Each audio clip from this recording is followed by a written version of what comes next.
আমার সে একটা কাহিনী আছে এর সঙ্গে, যার নাম বলছি। আমরা একটা ছবি করেছিলাম, আমার নায়িকা ছিলেন তিনি, আমি নায়ক, ভাবতে পারছেন।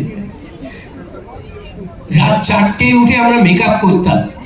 দেবী হালদার মহাশয় রূপশিল্পী ছিলেন, বিখ্যাত রূপশিল্পী।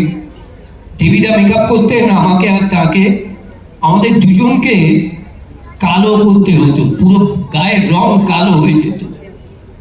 ভোর 4টে উঠে দেবীদার কাছে আমরা দুজনে বসতাম, মেকআপ করতাম, এবং করতে করতে একদিন এই অভিনেত্রী আমায় বললেন, এই তোমার কি কি হয়েছে?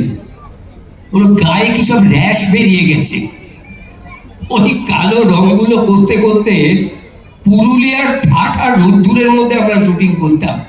এবার আমিও আমার গায়ের দিকে তাকিয়ে দেখি আমার গায়ে ওরকম র্যাশ বেরিয়েছে। সে একদিন গেছে আমাদের।